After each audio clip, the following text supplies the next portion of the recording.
আসসালামু আলাইকুম। আরিফ এগ্রোটেকে সকলকে স্বাগতম। আজকে যে উদ্ভিদটি নিয়ে আলোচনা করব তার নাম হচ্ছে বাগানবিলাস। বাগানবিলাস এর ইংরেজি নাম বোগেনভিলা। কবি রবীন্দ্রনাথ ঠাকুর এই গাছটির বৈজ্ঞানিক নামের সাথে মিল রেখে এর বাংলা নামকরণ করেন বাগানবিলাস। এই গাছটি আমাদের দেশে গেট সাজানোর জন্য ব্যবহার করা হয়ে থাকে, তাই এই গাছটি গেট ফুল নামে পরিচিত। আবার এই গাছটির যে ব্রাক্ট রয়েছে তা দেখতে কাগজের মতো, তাই এটিকে কাগজ ফুল নামেও ডাকা হয়। বাগানবিলাসের প্রায় 18টি প্রজাতি রয়েছে। এর মধ্যে অনেক প্রজাতি বিভিন্ন দেশের রাষ্ট্রীয় প্রতীক হিসেবেও ব্যবহার করা হয়ে থাকে। একটা মজার ব্যাপার হচ্ছে, বাগানবিলাসের যে অংশটি আমরা ফুল বলে মনে করি, এটা আসলে পাতার পরিবর্তিত একটি রূপ, যা বিভিন্ন রঙের হয়ে থাকে। আর এর যে আসল ফুলটি রয়েছে তা ছোট এবং সাদা রঙের হয়ে থাকে, যা এই পাতার মাঝে লুকানো অবস্থায় থাকে। বাগানবিলাস নিয়ে অনেকের অভিযোগ থাকে যে গাছের গ্রোথ ভালো হচ্ছে, গাছ পাতায় ভরে যাচ্ছে, কিন্তু ফুল আসছে না। ফুল না আসার পিছনে বেশ কিছু কারণ রয়েছে এবং এর করণীয়গুলো কি কি সে বিষয়ে এখন আলোচনা করি। প্রথমত, গাছে অতিরিক্ত পানি দেয়া। আমাদের মনে রাখতে হবে, বাগানবিলাস অতিরিক্ত পানি সহ্য করতে পারে না।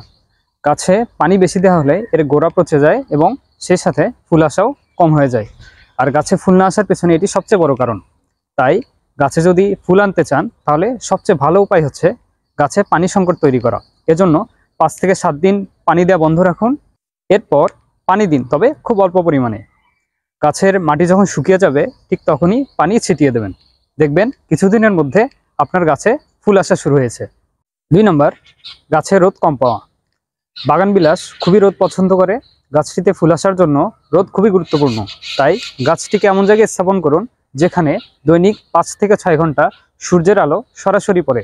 দেখবেন আপনার গাছে ফুল আসা আগের থেকে অনেক বেশি হয়েছে। 3 নম্বর, ছাঁটাই না করা। বাগানবিলাস বছরে অন্তত একবার হলেও ছাঁটাই করতে হবে।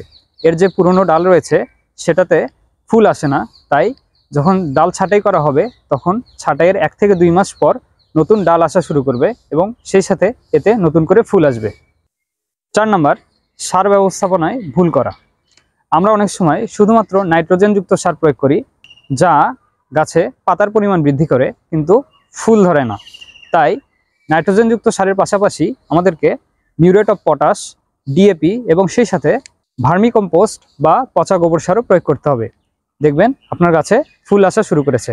বাগানবিলাস এটি স্বাভাবিক পরিবেশে ফুল কম দেয়, তাই এই গাছটিকে যদি সামান্য পরিমাণ স্ট্রেস দিতে পারেন, অর্থাৎ ছাঁটাই করা, পানি সংকট তৈরি করা, রোদে রাখা, এই কাজগুলো করলে দেখবেন এতে ফুল আসা শুরু করেছে। আপনার বাগানের জন্য যদি নতুন কোনো গাছ ক্রয় করতে চান তাহলে বাগানবিলাস অবশ্যই চমৎকার একটি পছন্দ হবে। এটি আপনার বাগানের সৌন্দর্য আগের থেকে আরো অনেক বৃদ্ধি করবে। ধন্যবাদ সবাইকে।